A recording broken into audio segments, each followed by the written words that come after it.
नमस्कार दोस्तों, मैं हूं तृप्ति और आज आप सुनने जा रहे हैं मुंशी प्रेमचंद जी की एक लघु कथा बाबा जी का भोग। उनके कथा संग्रह मानसरोवर भाग 3 से। रामधन अहीर के द्वार पर एक साधु आकर बोला, बच्चा तेरा कल्याण हो, कुछ साधु पर श्रद्धा कर। रामधन ने जाकर स्त्री से कहा, साधु द्वार पर आए हैं, उन्हें कुछ दे दे। स्त्री बर्तन मांज रही थी और इस घोर चिंता में मग्न थी कि आज भोजन क्या बनेगा। घर में अनाज का एक दाना भी न था।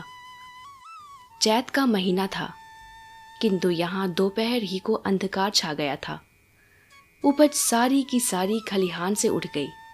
आधी महाजन ने ले ली, आधी जमींदार के प्यादों ने वसूल की।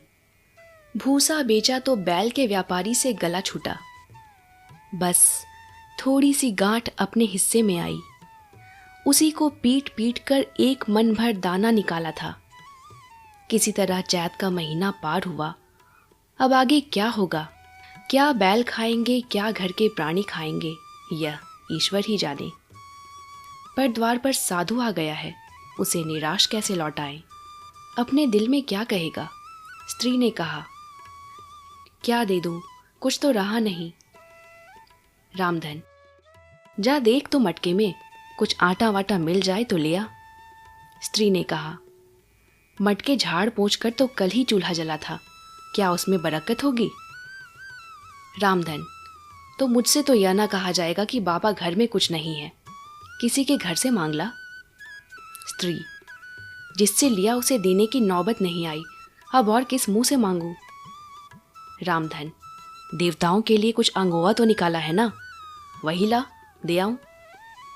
स्त्री, देवताओं की पूजा कहां से होगी? रामधन, देवता मांगने तो नहीं आते, समाई होगी करना, ना समाई हो ना करना। स्त्री, अरे तो कुछ अंगोवा भी पंसेरी दो पंसेरी है, बहुत होगा तो आध सेर। इसके बाद क्या फिर कोई साधु ना आएगा? उसे तो जवाब देना ही पड़ेगा। रामधन, यह बला तो टलेगी, फिर देखी जाएगी। स्त्री झुंझला कर उठी और एक छोटी सी हाड़ी उठा लाई, जिसमें मुश्किल से आध सेर आटा था। वह गेहूं का आटा बड़े यत्न से देवताओं के लिए रखा हुआ था। रामधन कुछ देर खड़ा सोचता रहा, तब आटा एक कटोरे में रखकर बाहर आया और साधु की झोली में डाल दिया। महात्मा ने आटा लेकर कहा, बच्चा अब तो साधु यहीं रमेंगे, कुछ थोड़ी सी दाल दे तो साधु का भोग लग जाए। रामधन ने फिर आकर स्त्री से कहा, संयोग से दाल घर में थी। रामधन ने दाल, नमक, उपले जुटा दिए, फिर कुएं से पानी खींच लाया। साधु ने बड़ी विधि से बाटियां बनाई, दाल पकाई और आलू झोली में से निकाल कर भुर्ता बनाया। जब सब सामग्री तैयार हो गई तो रामधन से बोले, बच्चा भगवान के भोग के लिए कौड़ी भर घी चाहिए, रसोई पवित्र ना होगी तो भोग कैसे लगेगा? रामधन, बाबा जी घी तो घर में ना होगा। साधु, बच्चा भगवान का दिया तेरे पास बहुत है, ऐसी बातें ना कह। रामधन, महाराज मेरे गाय भैंस कुछ नहीं है, घी कहां से होगा? साधु, बच्चा भगवान के भंडार में सब कुछ है, जाकर मालकिन से कह दो। रामधन ने जाकर स्त्री से कहा, घी मांगते हैं, मांगने को भीख, पर घी बिना कौर नहीं धसता। स्त्री, तो इसी दाल में से थोड़ी लेकर बनिए कि यहां से ला दो। जब सब क्या है तो इतने के लिए उन्हें क्यों नाराज करते हो? घी आ गया। साधु ने ठाकुर जी की पिंडी निकाली, घंटी बजाई और भोग लगाने बैठे। खूब तनकर खाया, फिर पेट पर हाथ फेरते हुए द्वार पर लेट गए। थाली, बटली और कलछुली रामधन घर में मांजने के लिए उठा ले गया। उस रात रामधन के घर चूल्हा नहीं जला, खाली दाल पकाकर ही पी ली।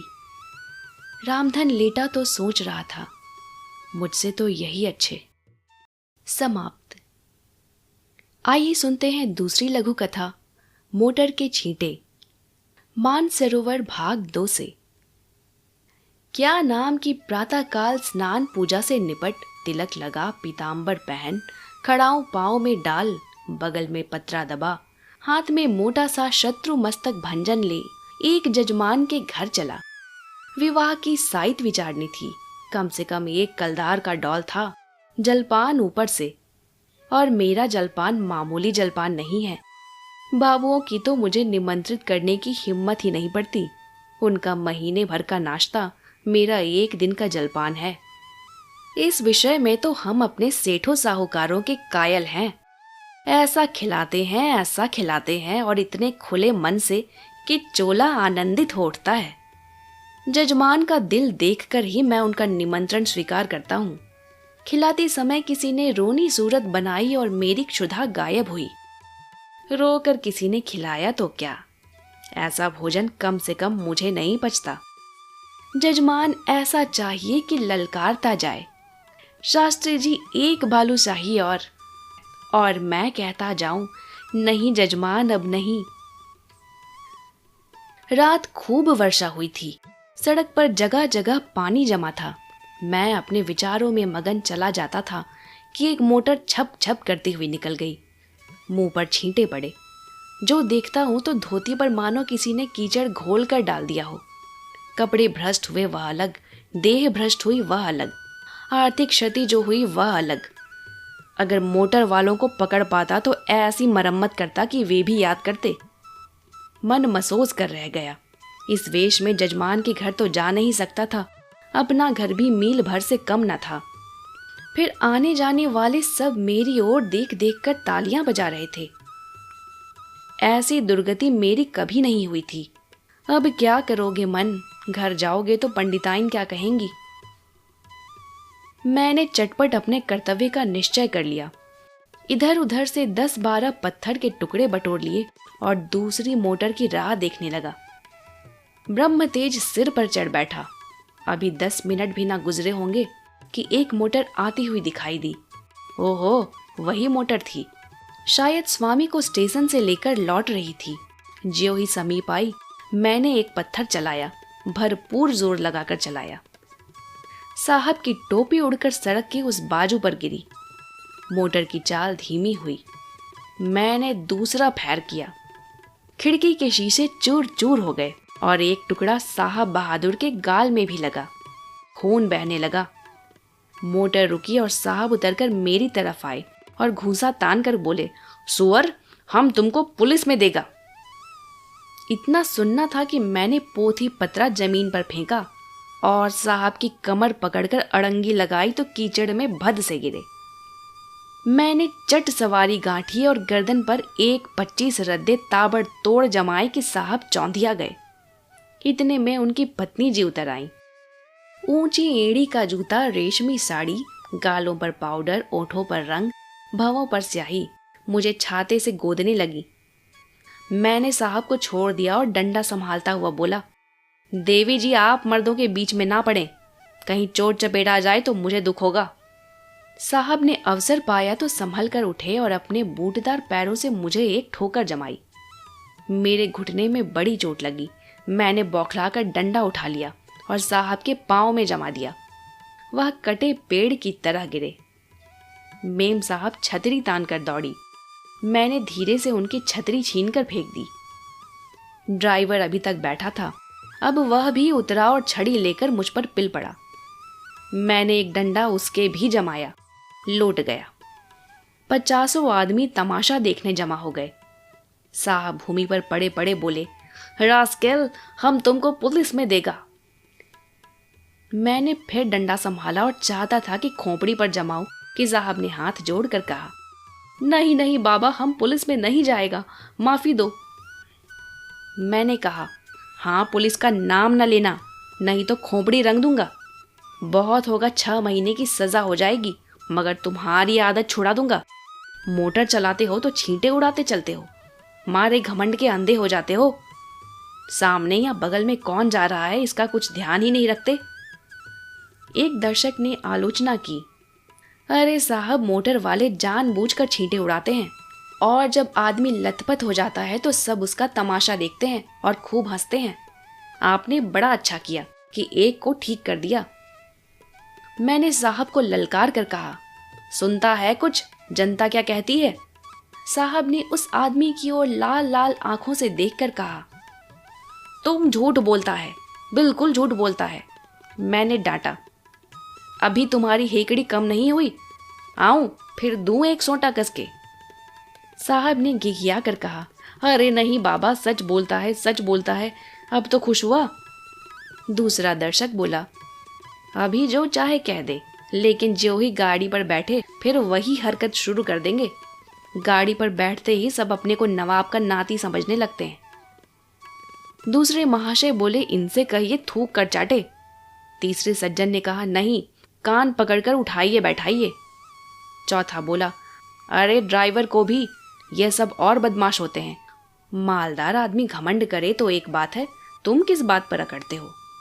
चक्कर हाथ में लिया और आंखों पर पर्दा पड़ा। मैंने यह प्रस्ताव स्वीकार किया।